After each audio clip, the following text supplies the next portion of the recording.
is not me.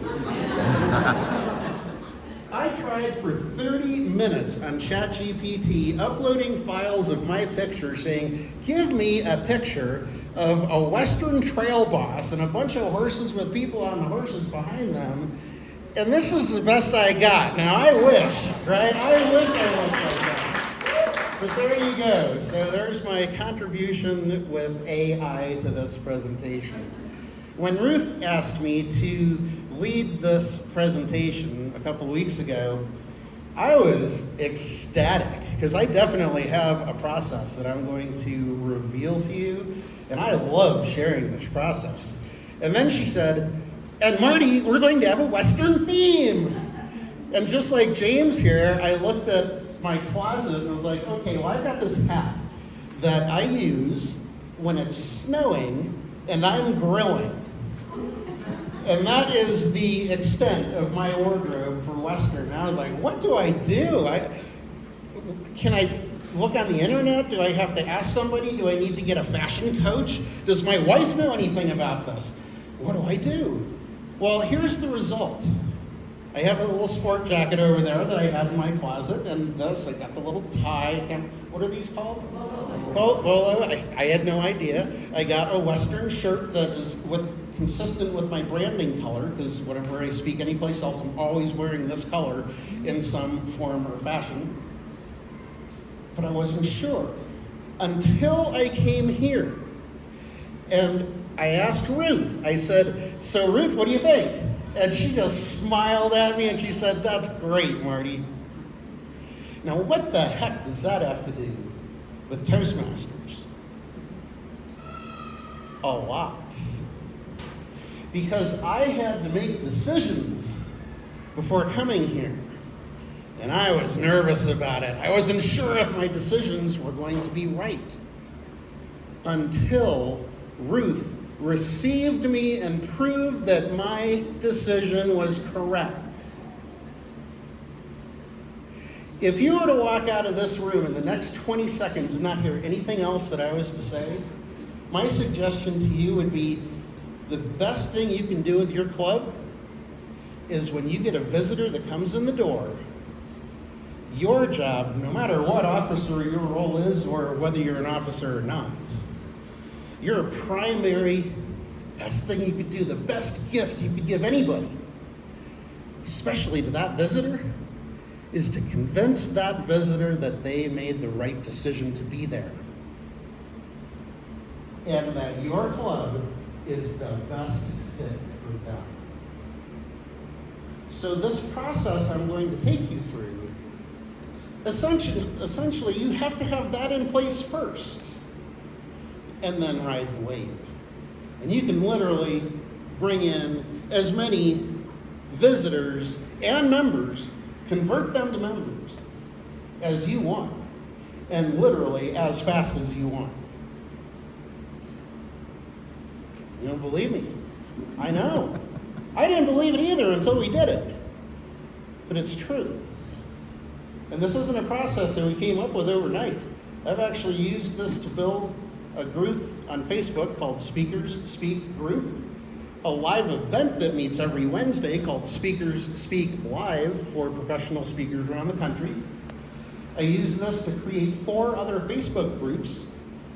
I use this to build 2 communities, and even my very first business in 1996, I used a portion of this. I didn't know it at the time, but we had 20,000 members in that website. There was a membership website before there was even a term called membership websites. We've built 5 Toastmasters clubs using a byproduct of this. But the thing is that now, right now, in this time in history, is the first time that it's all been able to come together. This is the best time in history to be in Toastmasters. This is the best time in history to be promoting Toastmasters. And it's also the most important time in history for people in your community to be in Toastmasters. Before we get into that, I'd like to have everybody stand up for me for a second. I know this is corny when people do this, but I really want you to think about this. We are in a Western theme. We are at a Toastmasters meeting. This is supposed to be fun. You're not supposed to be dragged out of bed on a Saturday morning and cancel your plans. So I want to hear a Western theme, a big yee-haw. Let's hear your yee-haw, everybody. 1, 2, 3. Yee-haw! This is the best time in Toastmasters history to be promoting Toastmasters. Yee-haw! This is the most important time in history for your community to be members, active members in Toastmasters. One more. Yee-haw! All right, take your seat.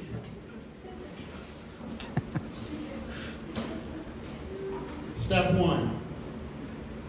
This is actually not even step 1. This is pre-step 1. What is your vision? Do you just wish that you could have a crystal ball and just picture what the perfect Toastmasters club would be like? Now, first of all, just be honest with everybody. We can get a lot done today if you are totally, completely honest with everybody in this room. If you feel you have the perfect club that doesn't need any improvement at all, raise your hand. It's a serious question. I mean, there are clubs with 6 members that think they have the perfect club. And for them it is. That's okay. There are other clubs that have 50 members. And that's perfect for them. And that's okay. I was just curious. What is your vision? What is your perfect club? Who wants to tell me? Raise your hand. Hey, we're speakers. When you get an opportunity to speak, my dad always said, Marty, a good Toastmaster accepts the speaking opportunity and figures out how to pull it off later. So who's going to volunteer? Raise your hand and tell me what your perfect club looks like. It's not there yet, but what would it be? What would it look like if it was perfect? Go ahead. It's having people who are really engaged and setting and meeting goals and feeling supported and new people coming in on a regular basis and bringing energy. I love it. Engagement, lots of new people coming in all the time. It's a constant flow. Anybody else? Go ahead. Having meeting roles filled all the time without having to pick. Meeting roles are filled. How about ahead of time? How about a couple of days? How about even a week before your Toastmasters meeting? Wouldn't that be a miracle? Now, I'll tell you what. If you were on a professional speaking circuit and somebody was paying you $15,000 to give that presentation, how far in advance would you have your introduction to that MC? How far in advance would you have your speech title prepared so that they could promote you? How far in advance would you have your content already prepared and practiced? Think of every opportunity you get in front of your Toastmasters club as a $15,000 keynote opportunity. Changes the way you look at attending meetings, doesn't it? It's all about your crystal ball. To get there, you keep hearing about this distinguished club plan, and I have to admit it. Year after year went by, even when I was area governor in 2000, even when I was division governor in 2001, it's like, gosh, it's distinguished club plan. Really? That's what I have to focus on? Well, when your club does not hit those goals for years and years and years and years, and then all of a sudden one day you wake up and you reach professional, you reach president's distinguished, it actually means something. What I'm about to show you as a result of that, it was the first year in our club's history that we reached president's distinguished.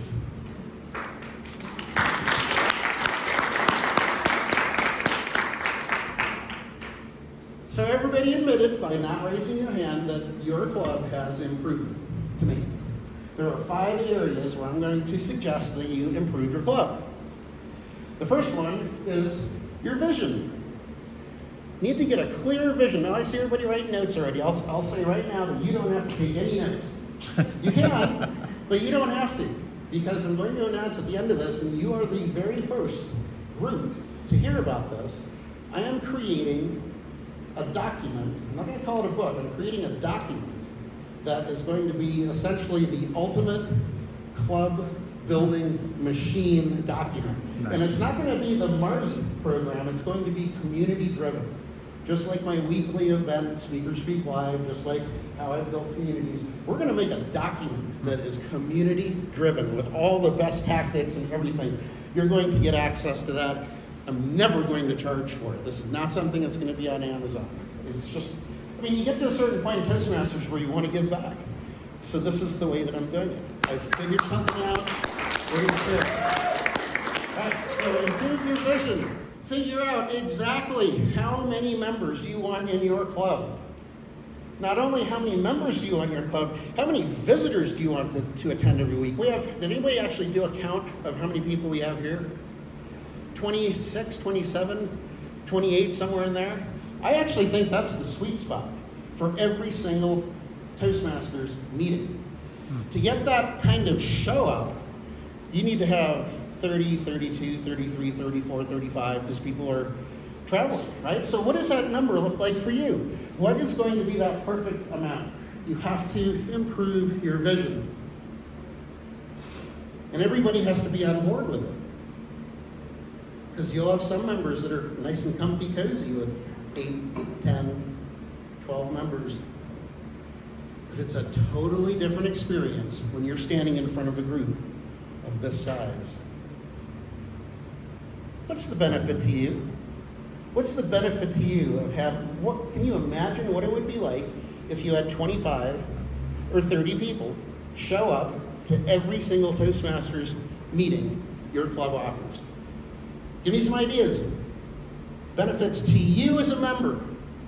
The energy in the room. Energy in the room. I was going to say the same thing. Double energy Double. in the room. More feedback. More feedback. TLI, this is learning opportunity here. Come on, think of benefits. What would be the benefit to you if your club had 25 to 30 people in the room every time? More pressure. More pressure. Oh, I like it. So when you're out in the real world and you have 30 people in the audience, you're like, this is nothing. But if you only give speeches to 6 people every week, or you're the Toastmaster of the day for 6 or 7 people, and all of a sudden you're called out at work to lead one of your meetings with 250 people in the room, I don't know if I'm ready for that. Anything else? Networking. Say it again? Networking. Networking. Oh, good one. Networking. Business owners, great opportunity for you. Any others? How about mentors? You have more opportunities for mentors. Anybody in the club can be a mentor to your members. You have more choices when you have more people. You need to make a list of what is important to you as your vision. Next step, don't bring in 30 or 40 guests if your meeting sucks. Honestly, I can say that firsthand because ours did. Ours did. We were coming out of COVID. It was next year after COVID. We were still online for all our meetings. We started transitioning to an in-person location. And the first 4 or 5 meetings in person were just terrible. Any of us would admit it. And we've got Tom Hobbs in our club. We've got Ruth in our club. We've got Rich Hopkins in our club. Anybody hear of Rich Hopkins? Ray Moore. I mean, these are powerhouses. JP, our district director from last year, just joined our club. And we were having terrible meetings. The president would go up there and say, okay, so I see one speaker. Do we have another speaker today? Who's our timer? Does anybody know if somebody's going to be here today? That was the beginning of our meeting. Then one thing changed. We had somebody who was the most energetic person in the room go up on stage at the beginning. It wasn't even the sergeant at arms. It was the most energetic person in our club. And he got up on stage and he said, "Welcome to Professional Presenters Toastmasters. My name is Kevin." It was not me. "My name is Kevin, and I'd like to welcome you to Professional Presenters Toastmasters. Please stand and help welcome our president." And everybody cheered and they clapped. And our Toastmasters meeting was fun again. What do you need to do to make your meetings fun? What has to happen so that people want to come back week after week after week? You've got to figure this part out before you start bringing in a bunch of people. Before you can complain, honestly. I mean, I was the biggest complainer of all. Why can't we get more members into this club?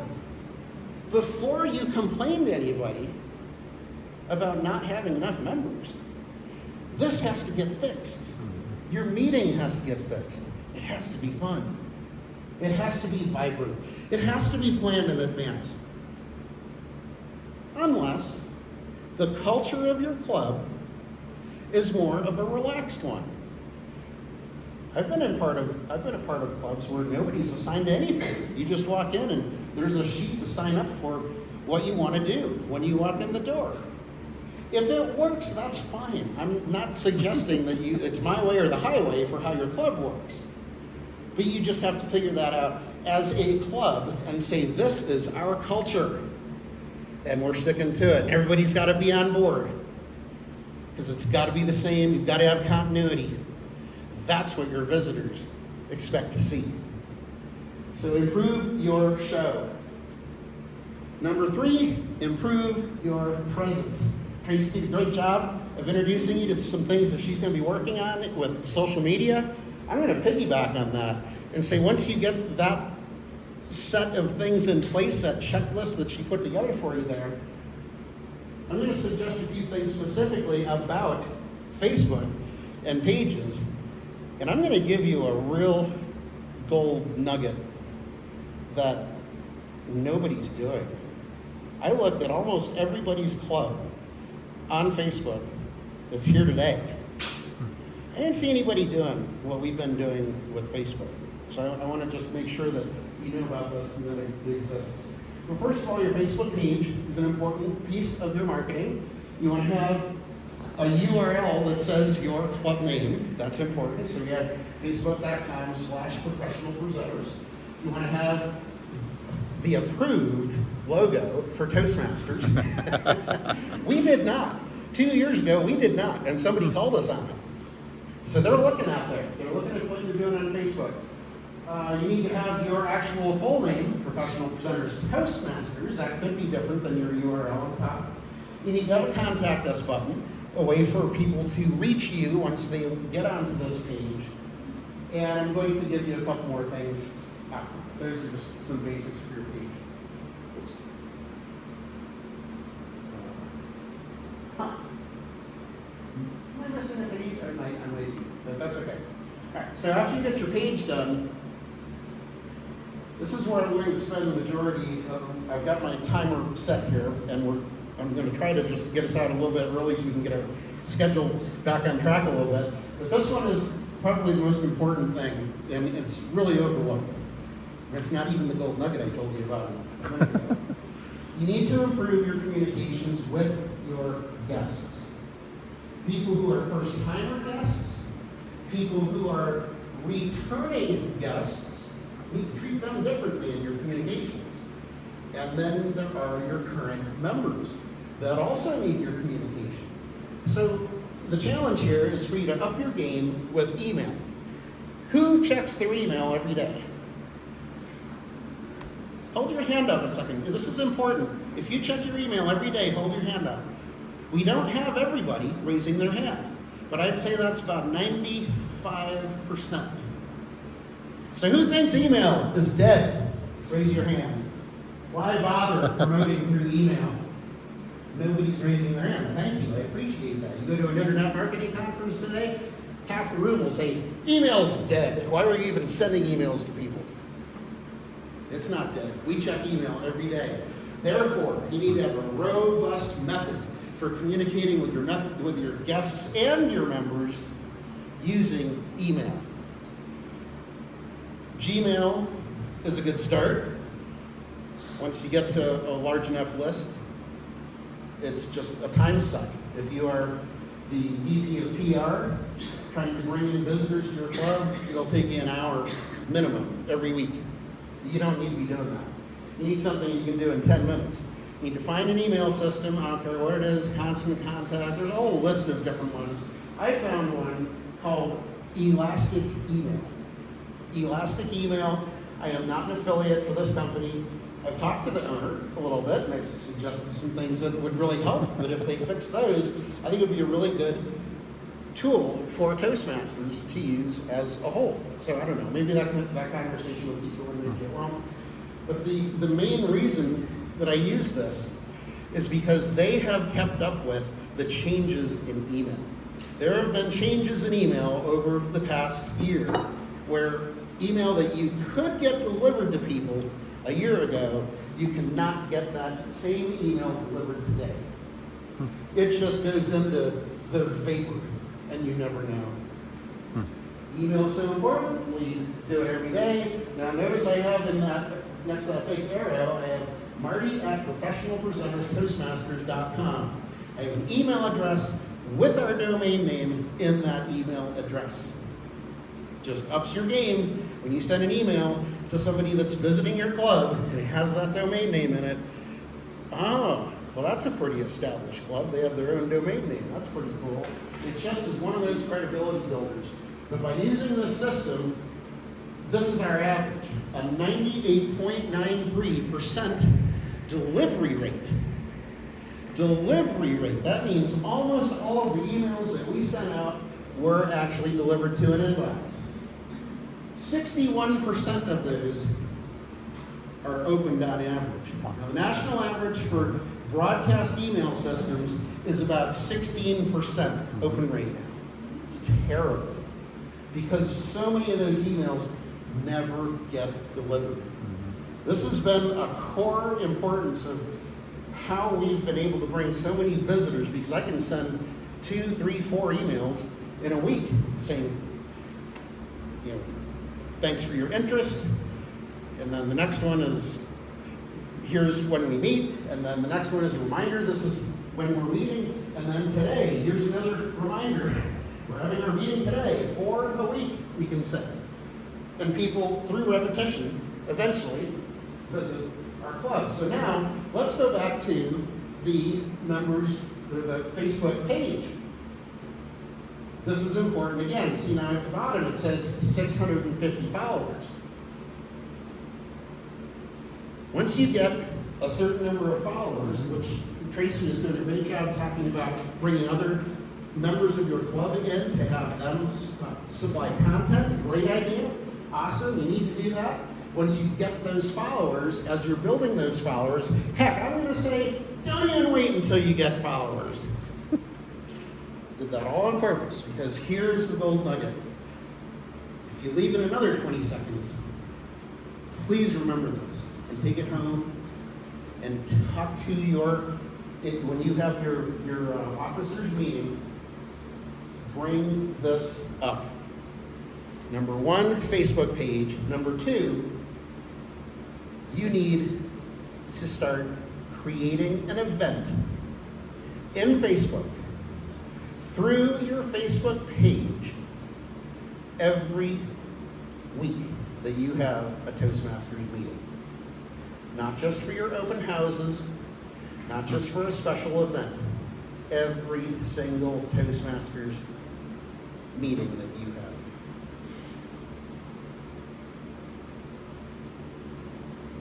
And this is what one looks like. Easily designed in Canva. Do we have any Canva users here? You don't have to be a design professional anymore. Just use Canva and create a really cool little event that you can use over and over and over again. I just make a copy of this thing every 2 weeks. We have a meeting and I swap out the picture, I get the title, if possible, in advance from the speaker, and I post it about 5 days or so before our event. I have a message on here that says, Zoom link available upon request.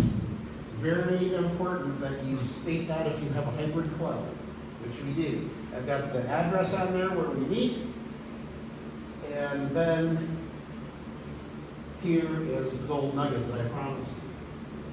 It's not just enough to post the event.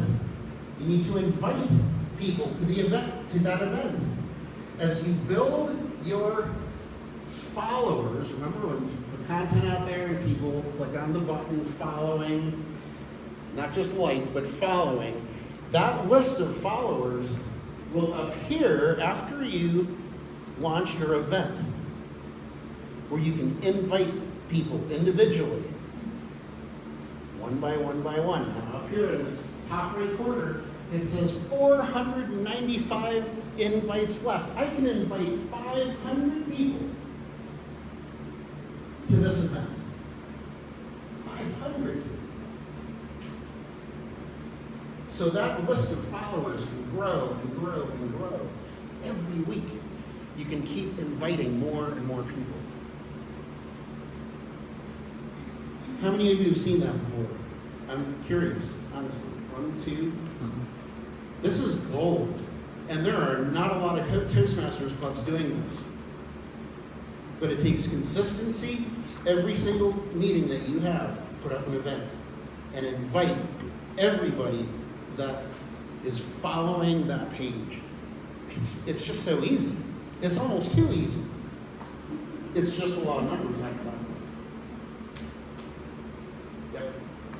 So the question becomes, and this is a question for your board meeting, how can we increase Facebook page follows?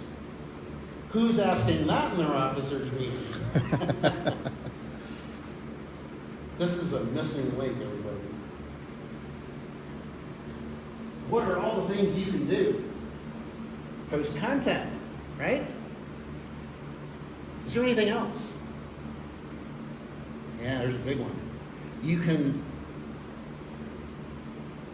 inspire, beg, plead, demand, ask, through repetition, your members to share the content with their connections and add a note. If you like what you see when you get there, make sure to follow the page, because we have all kinds of tips about better presentation skills, about better leadership, about improving your speaking, about writing a speech. These are all things you would be able to submit as content to that Facebook page. Are you starting to see how this happens? How quickly this could happen? Once it took us a year to figure it out, 6 months was easy to double that number of new members. The fifth and final step, once you have all that in place, is go big or go home. I'm a big skier. I ski every week, and that's the saying around our house, go big or go home. So now that you have everything in place, how about special events? I'm a little against, honestly, calling an open house an open house. It's a special event. Conduct a special event. Now for us, we try to draw professional speakers or people who are wanting to get into professional speaking. So the people that we recruit as guest presenters will present something about professional speaking. What is it about your club that is the core of your club's culture? That's the question you need to answer today. And then start finding experts in your field. If you have a club that is made up mostly of social media people, they do exist, then who could you bring in to give a presentation about social media so that you could draw more people that are social media interests or professionals into your club? Works for a corporate club too. If you're a corporate club, well, why not? Find somebody in your industry and have that person come in and give a speech. So, this is something that you can do once a year, twice a year. We brought Hillary Blair in. Look at all the people on virtual. I mean, we had, for Lois Kramer, we had 80 people on virtual. And we had almost 60 for Hillary. Joyce Foisto came in, taught us all about LinkedIn. We had that group there, but there's another 40 people on Zoom. Cheryl Roush came in and showed us how to make one-sheets and design for professional speakers. We had 60 people. Nora Burns came in and talked to us about how to negotiate with decision makers for speaking opportunities. We had 50 people. Figure out who would be a draw for the core of your club and promote it through outreach. Get them to your Facebook page, post the event, and your numbers just get bigger and bigger from there. Your email list builds, and that is the secret. Those 5 steps.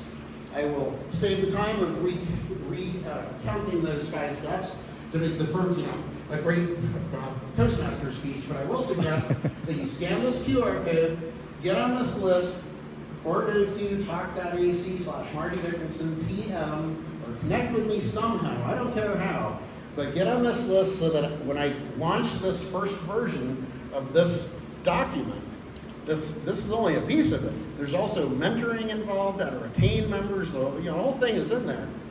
And it's from the trenches. I love what Toastmasters produces, but we're the ones out there in the trenches, right? We're the ones that have to make our clubs succeed. So there's your opportunity to get on this community-driven document that we're producing, and this you'll have the most updated version for years to come. I really appreciate the opportunity, your support, and what we're doing here to share this method with you. Have a great rest of TLI.